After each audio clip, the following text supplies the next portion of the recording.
Welcome to Where Parents Talk. My name is Lianne Castelino. Our guest today is a consultant and a coach. She helps parents experiencing separation, divorce, co-parenting, and step-parenting. Karen Bonnell also spent more than 40 years as a psychotherapist and a psychiatric nurse practitioner. She's the author of the Co-Parenting Handbook and the Step Family Handbook. She's also a mother of two and a grandmother of three. Karen Bonnell joins us today from Kirkland, Washington. Thank you so much for being here. Oh, Lianne, it is my pleasure. And thank you for having me and this opportunity to talk about a subject that impacts, so many of us, right? It really does. And I have to say that the depth of experience and expertise you bring to the subjects of divorce, of co-parenting, of raising stepchildren is really quite profound and phenomenal. I want to start by asking you, you've been doing this now in terms of the coaching and consulting piece for about 12 years. And it's safe to say that the family structure and shape in society, particularly in that time, has gone through massive change. What would you Yes. say are some of the trends that you've noticed as it relates to separation, divorce, for example, that really strikes you? Well, that's a great question. And it's one that is so rapidly, I mean, you pointed this out, it's very much a rapidly changing environment. And one of the things that's really notable is how many of our young couples who are having children are choosing not to legally marry. So let's just start with that substantive change, how many children are being born to parents or being brought into family to parents who are not choosing legal marriage. The other thing is the most rapidly growing group who are divorcing are actually our gray families, our 50-year-old plus group. And maybe there's an obvious correlation between the two. If you're not legally married, you're not legally divorcing. And of course, people 50 plus, for the most part, had made that decision years ago to raise family. So we also have just a wide variety of types of family, right? We've got now that, at least here in the States, it's legal for same-sex couples to marry and to bring children into a family. So that's been new, relatively new, if you will. And we also are facing polyfamilies, or actually beginning to work with adults who have polyamorous relationships that also include children. So it's a gamut of change, and it has been changing rapidly. And we're, working at our absolute best to understand at the end of the day what do adults need, get what they need. Absolutely. Now, if we're looking at current statistics in the United States, 50% of unions end in separation or divorce in the United States. In Canada, the trend actually is on a downward trend in terms of the number of couples getting divorced, which is interesting in and of itself. But if we're talking about divorce for a minute, you consult and coach couples to divorce well. What does that Mhm. entail? Oh, divorcing well is really appreciating that what is changing is our intimate partnership. That takes skill, that takes maturity, that takes my ability to self-manage my emotional space, to do that well. Oftentimes, when we're thinking about separating and divorcing, the old technology would be to run out and hire a litigation attorney who, by the way, knows the law, but has no training in family systems, or the impact that a litigation process is likely to have both on the emotional and nervous system of the adults, let alone the children. So divorcing well, from my point of view, is consulting with a family systems person, someone who is going to be able to hold you in this most stressful, distressing time, potentially, right? Where there may be harm and hurt and betrayal and all kinds of other pieces of emotion that are in the field, so that we don't escalate those, so that we don't take those, add gasoline, strike a match, and make things even worse.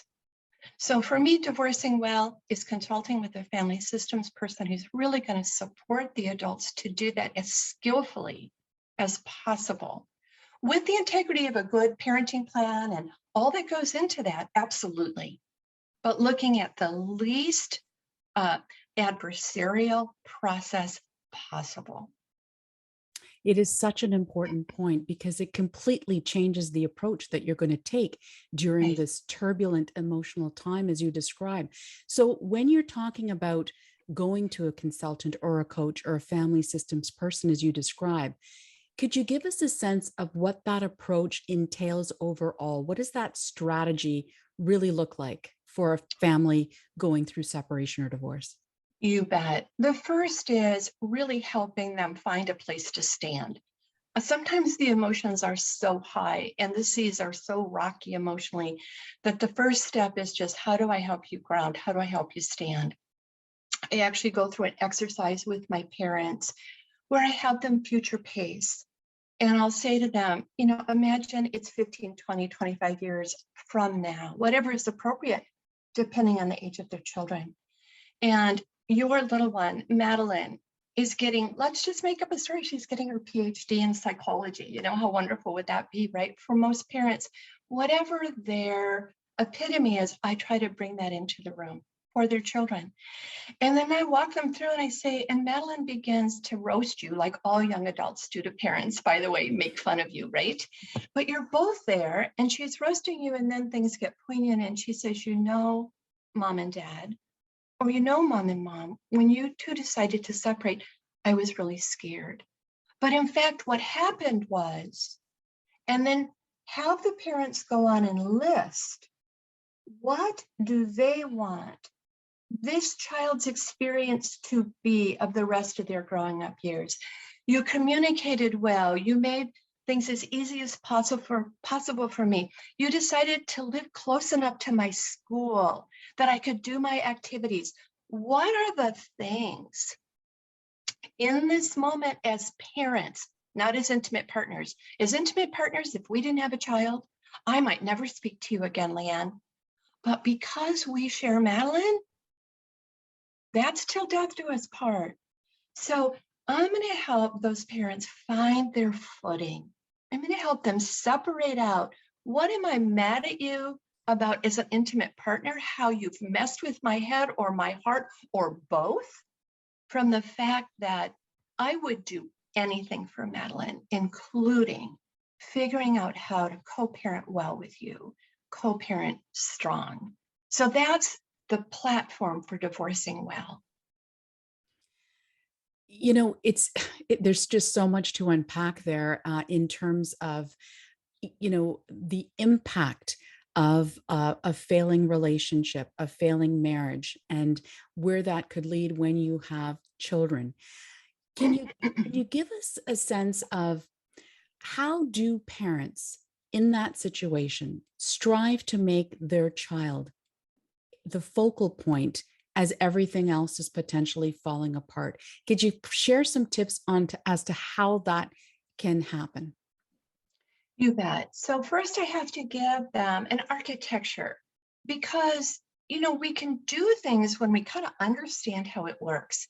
And so for many parents, not all, but for many parents, they came together as two adults who maybe fell in love, right? Or ideally they fell in love. And I talk about that as adults, this is when you fell in love. And at some point may have made an intentional decision to have a child together. Okay. So these two adults who are in an intimate partnership became parents. And in our world, we often take this intimate partnership and this decision to become parents and we bring them together. So in other words, when I was married to my children's father, I was a wife and mother. Okay, I'm 67, so we use that language. I was a wife and mother, and he was a husband and father, as if they were one. And oftentimes, in terms of our identity, we experience it as one. In reality, we had a relationship that involved a husband and wife, and we had a relationship that involved the skills and abilities to be good parents together, whether we're living together or living apart. We worked in tandem, we coordinated, right? Mhm. Does that make sense? So Absolutely. I help the adults recognize that there's a ton of stuff going up around here on the intimate partnership level, what I call spouse mind. For those who are legally married or spouses, or however you think about that, spouse mind, intimate partner mind. And then there are the things that we would never compromise on the parenting level. I know for sure, and I'll say this to parents, you would never intentionally do something harmful to your child. I know that. In fact, I know that if you had to jump in front of a bus to save your child, you would likely do that. So when I ask you to figure out how to co-parent together, to figure out how to create a responsible and respectful relationship in the service of parenting this child while living apart, that's easier. That's easier than jumping in front of a bus. So let's get started. Mhm. Let's remember all this stuff up here belongs up here. That goes to your therapist, that goes to your best friend, wherever makes sense to help you resolve that. Down here, we're really strengthening the skill set for parenting your kidlet or kidlets while living apart. Okay. Now, I want to just mention one thing. Failed relationship, that's often how it's experienced, right? It's even often how we talk about it. I failed at marriage because I couldn't keep it going, right? And I want to just clarify that the failure in any relationship is not to be in integrity with what's really going on. In other words, I don't ever want parents to stay together in an unhealthy or distressing relationship because that actually negatively impacts children as much or more than going in a skillful way through divorce. Right? So I usually talk about your intimate partnership has come to a close. There could be many reasons for that, but it is ending. And maybe for only one of you, maybe only one of you has said, this relationship is ended for me. But together you have to bring it to a close.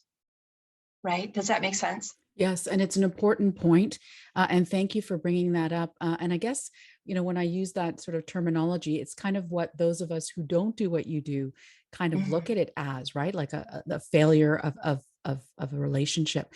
Let me mhm, ask you, Karen. You mentioned it in what you just said in terms of your own personal lived experience, right? You mhm, did go through a divorce yourself. In mhm. what ways did you, like, what did you learn from that experience that perhaps has informed you in what you do currently? Perfect question. I will tell you, I went through, I am the one who initiated the divorce process with my kid's dad.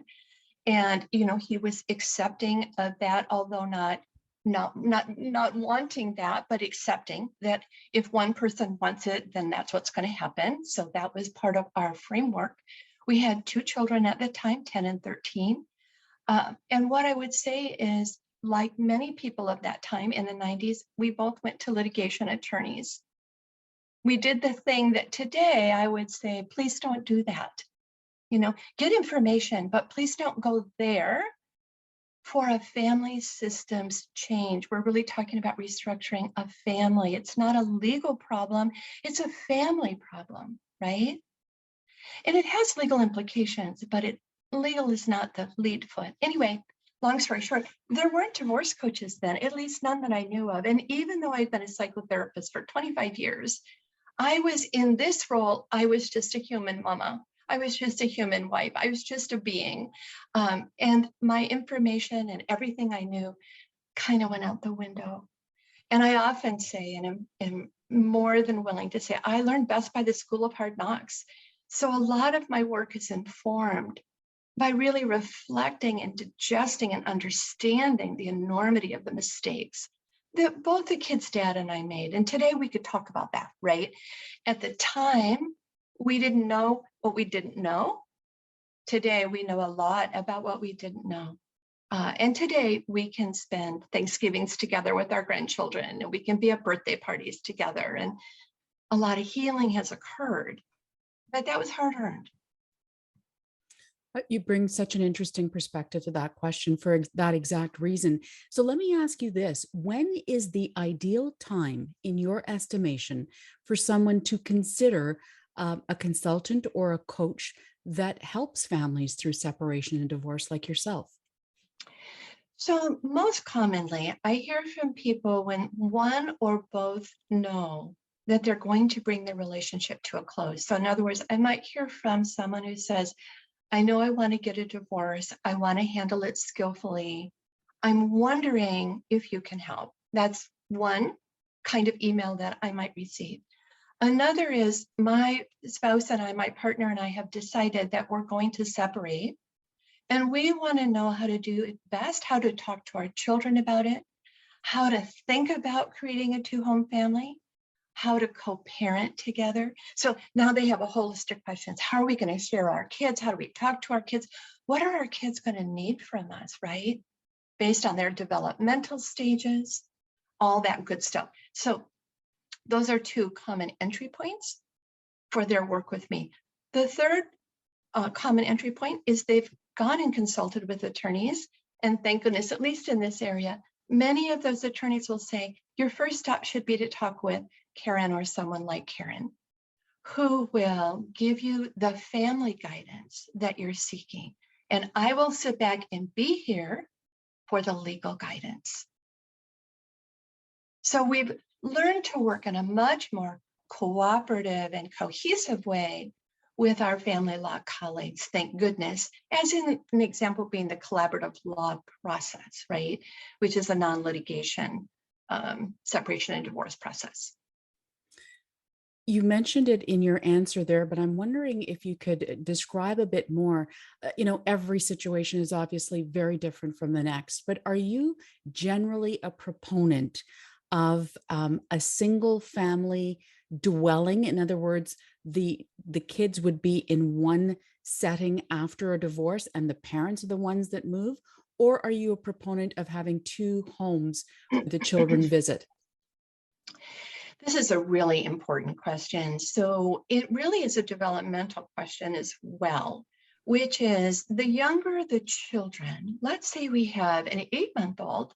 Yes, I'm working with lots of parents who have infants who are separating and divorcing. The pandemic has been extraordinarily stressful and applied a kind of stress on families that I don't think I've ever seen in my entire career. So long story short, if we have an 8-month-old, how ideal would it be for some period of time? Maybe it's 3 months, 4 months, 5 months, where the parents are letting little one, right? Little Tyler is going to stay in his pen and they're going to come in and out daily. I'm going to give Tyler breakfast and take him to daycare. You're going to pick him up from daycare and come home and put him to bed. We might do that for some period of time to support his development until he's just a little bit more ready for two-home family life. More importantly, we're a little more ready, right? We're emotionally more ready. Physically, the space is set up, all those good things, right? But here's the story on nesting. Nesting always needs an off-ramp. And what do I mean by that? However well-intentioned we are, we have to have our process in place for if one of us needs to pull the finish line. So as soon as someone says we want to nest, I say, okay, let's talk about that. Let's give it a trial period or a length of time. And even in that, we're going to create an off-ramp. How I come to you and say, hey, I can't do this anymore. Okay. At the end of the day, parents have to be able to put their own oxygen masks on first in order to adequately parent, right? So nesting typically is used during the separation divorce process while we figure out what our resources are to allocate to two homes. For many, many parents today, especially here in the greater Seattle area, owning two homes for a family is extraordinary. We need to have both parents have pretty extraordinary jobs in order to afford to do it. And I know that Vancouver would be similar, other places, right? So there may be this window where we don't know how we're going to create two homes. And that's a wonderful time to nest, right? Beyond that, rarely can parents do nesting effectively beyond about 6 months. It's very stressful, frankly. So I hope that answers what you were wondering about. It does, and it leads to my next question. There's a really powerful quote on your website that's attributed to yourself, and it reads, quote, "For a child's sense of family, what divorce breaks apart, strong co-parenting rebuilds. Right. I wonder, Karen, you teach your clients how to co-parent from a place of strength. What does it take to be a strong, effective co-parent? Top of the line, very top. I remember my parenting skills. One of the things, Lianne, that happens for all of us when we're under stress is we become oftentimes more rigidified or more stressed out or more disengaged or more something, right? Our normative resources are depleting because of that stress. And so during divorce, what we often see, parents become more reactive, or they may become more permissive, right? So the step one is to get back in our saddle as just good parents, good authoritative parents, our warmth, our presence, our structure, our limit setting, our boundaries, right? So that's number one. And if I can get both parents to embody those skills again in a competent way, what I call a good enough way, we don't need to be perfect parents, okay? And parenting is not a competitive sport. If you're my co-parent and you're struggling in one area, I'm going to do everything I can to build you up as a parent. Not for me, but for my kids, right? I want you to be a strong parent for our children, right? So parenting, number one. Number two, co-parenting is actually a set of skills. And so you need to know what those skills are. And they start with how we communicate about our children, how we coordinate around planning their activities and making joint decisions around things like healthcare, education, right? Anything that's important to them developmentally. Maybe you and I are potty training a toddler together. It would be useful that we're approaching that similarly as our toddler moves back and forth across his two homes. That's the other thing. I always say to parents, let's let go of Isolina Ricci was amazing when she wrote Mom's House, Dad's House. It was groundbreaking. That being said, let's move away from that technology and language now, and let's remember that our children have a home with their mom and a home with their mama or their dada, right? They have two homes, one set of parents living separately, and they have one childhood that they live across those two homes, okay? So that's what we're looking for, and co-parenting is a set of skills. Sometimes people confuse co-parenting with friendship. Friendship is icing on the cake. It has nothing to do with co-parenting. Co-parenting has everything to do with respectful civility. I'm going to say that again. It's respectful civility, right? Layered on communication, joint decision-making, the ability to transition our children between us in a loving and peaceful way for our kids. I don't need to be in love with you or love you even, but I can create a loving space when I bring Tyler to you, okay? So those are the kinds of things that we learn about co-parenting that support people in co-parenting strong. For families and certainly parents who choose to enter a blended family situation or become step parents themselves, you also teach those individuals how to what you call step wise. Can you give us a couple of top line tips on how they can go about doing that in now a new structure, a new family structure? That's exactly right. And key is it's a new family structure. Step family has the word family in it, but it is a completely different architecture from a first-time family. Okay, so I often say first-time family, next-time family. And a first-time family, let's just say that looks a little bit like a 3-bedroom rambler.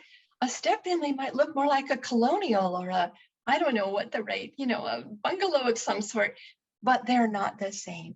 They don't function the same. They don't feel the same. This is often the place of great disappointment for a step parent, that although they think they're gaining a family, a step family feels different than an original family. And so we often have to kind of work through why those differences exist and how do I adjust my expectations that my stepchildren are not actually our children. They're just not. Now, that doesn't mean they're not extremely important, and it does not mean that step parents don't love their stepkids, because they do. with an enormous heart, the size of Texas, I always say. However, the history together is quite different than the history that a parent has with that child. And the consequence of that is that the relationship is different. So back to step by step. To stepwise is to go step by step and to understand the complexity. There are 5 complexities that are going to emerge as you start to date someone who has children or as the parent who has children. And they sneak up on you in most unsuspecting ways, because before now, we didn't really know how to name them, but we do now. So go ahead. Yeah, no, and I want to say, you're so clearly passionate about what you do, Karen, and difficult conversations on certainly challenging, difficult topics, lots of emotion, change, turbulence, different ages of kids, et cetera, et cetera. But you really approach it with such a positive light when you talk about divorcing well, co-parenting strong, and stepwise. Can you tell us, what gives you hope and what makes you so optimistic in the work that you do? Oh, goodness. Thank you for that question. It's been something I've been thinking about a lot, which is, it's love. And I think all of us want all children, to thrive and to have an environment where that's possible for them to become who they are. I, of course, also want that for adults. So in my work, it's an opportunity to love people through the most distressing moments of their life. What I realize is judgment and competition and adversity only cause further disruption. So to have someone enter your family system at a time when you're in distress, who brings with that the sense of a competent guide and also brings love, like I'm talking about that deepest sense of love, right? Not romantic love, is what is the power of healing. It is the source of the power of healing. And so that's what gives me optimism. I see it work every day. I see it happen with every set of parents who, come to me in their vulnerable state of, we're crazy and we're doing all kinds of bad things and we need help. And it's like, yeah, you do. So let's get started. I'm going to help you. It's going to get better. And here's the steps I want you to take. Go ahead. No, I was just going to say, and it is such important work that you do. Karen Bonnell, co-parent, coach, consultant, author, mediator, and author of the Co-Parenting Handbook and the Step Family Handbook. Thank you so much for taking the time to share your expertise with us today. Absolutely, my pleasure. Thank you for having me, Lianne.